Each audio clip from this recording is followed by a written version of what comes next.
अस्सलाम वालेकुम दोस्तों, छा हाल आहे? उमेद कयां थो सभु दोस्त ठीकु ऐं ख़ुशि हूंदा। अॼु जुमे जो ॾींहुं आहे ऐं तव्हांजे लाइ ख़ासि अपडेट आहे सिंधी फिल्मनि जे बाबति जेको हिन रमज़ान जी ईद अल फितर आहे उन ते रिलीज़ कया वेंदा।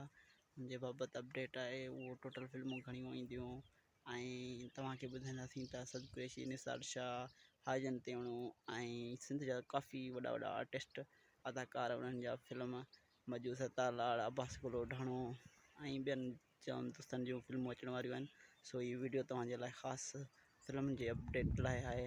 वीडियो फुल ॾिसिजो ऐं असांजी वीडियो पसंदि अचे त लाइक, कमेंट ऐं शेयर ज़रूरु कजो पंहिंजे दोस्तनि सां गॾु।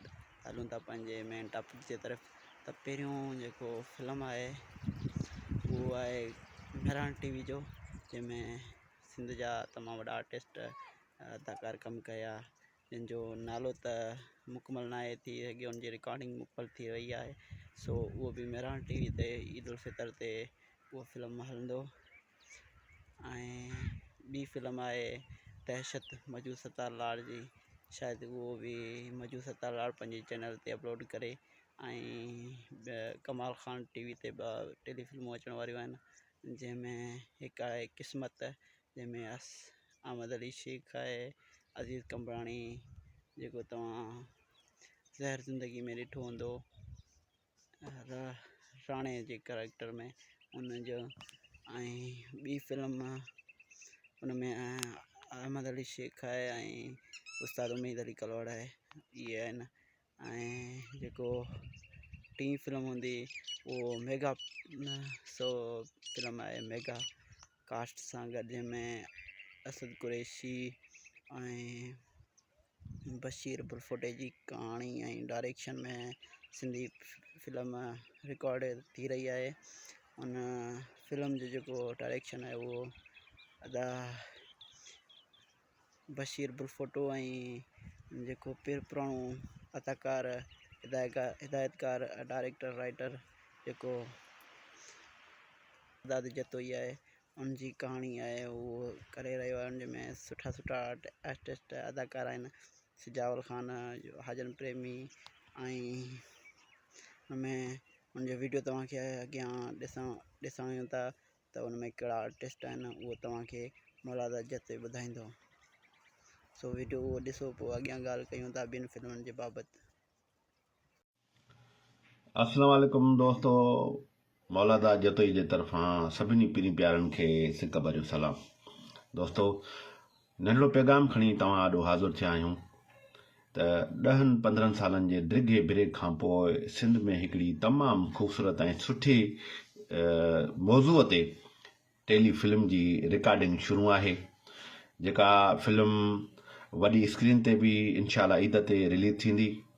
सिनेमा स्कोप उनखां पोइ टेलीविज़न ते बि तव्हांखे हीअ फिल्म ॾिसण में ईंदी ऐं हिन स्क्रीन ते मोबाइल स्क्रीन ते बि तव्हांखे हीअ फिल्म ॾिसण में ईंदी, जंहिंजूं सभु काविशूं कोशिशूं सिंध जे तमामु वॾे नाले वारे अदाकार, डायरेक्टर ऐं कहाणीकार बेवस बशीर फुलपोटे जूं आहिनि।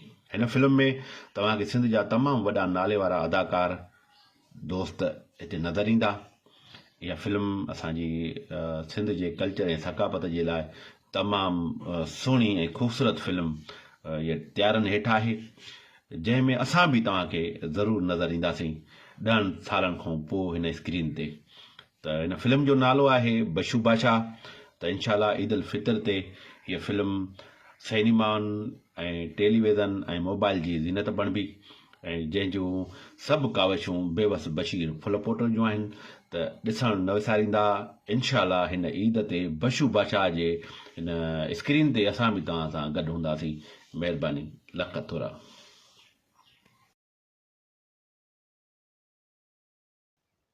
सो तव्हां वीडियो ॾिठो हूंदो मौलाद जतोई जो, उन फिल्म जे बाबति तव्हांखे ॿुधायो हूंदो।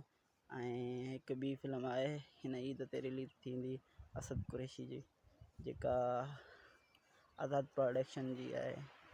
सदरो चांडियो जेको पुराणे आर्टिस्ट वरी बि इकट्ठे करण करे थो, हुनजी रिकॉर्डिंग जारी आहे। उन पंहिंजे यूट्यूब ते बि रखियो, फेसबुक पेज ते बि रखियो, हुन ते फिल्म जी रिकॉर्डिंग हले थी। ऐं ॿियो फिल्म तव्हांखे त जाम आहिनि, सो उनजा फ़ोटो बि तव्हांखे मां ॾेखारींदुसि। फ़ोटोज़ ॾिसो ऐं उहे फ़िल्मूं बि रिलीज़ थींदियूं हिन ईद ते। सो हीअ असां दादू जे तरफ़ां हिकु सिंधी तमामु बहितरीनु फ़िल्म ईद लाइ तयारु थी रही आहे, जंहिंजो नालो हक़ीक़त आहे। हुनजी बि रिकॉर्डिंग तेज़ी सां हली रही आहे। हुन में वीडियो तमामु कीअं लॻी बहितरीनु आर्टिस्ट कमु असांखे करे ज़रूरु रहिया आहिनि। ॿुधाइजो। बाक़ी अञा बि अॻियां जेकॾहिं अपडेट मिलनि था फिल्मनि जे बाबति सो तव्हांखे ॿुधाईंदासीं। जेकॾहिं तव्हां हिन फिल्मनि जे बाबति चाहत रखो था, जे ड्रामनि जे बाबति चाहत रखो था त तव्हांखे असांजे चैनल ते मुख़्तसिर वीडियोस मिलंदा ड्रामनि बाबति, अदाकारनि जे बाबति, फिल्मनि जे बाबति अपडेट हर पल तव्हांखे मिलंदा रहंदा। सो जिते हुजो ख़ुशि हुजो आबाद हुजो, मुंहिंजी इहा दुआ आहे।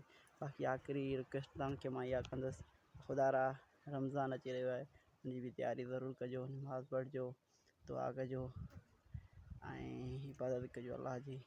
रमज़ान में रोज़ा बि रखिजो। सो मां तव्हांखे एतिरी रिक्वेस्ट कंदुसि। बाक़ी जे असांजे चैनल ते नवां हुजो त चैनल खे सब्सक्राइब करे छॾिजो, जीअं का नई अपडेट तव्हां ते चैनल ते मिली सघंदी ड्रामनि जे बाबति ऐं फिल्मनि जे बाबति।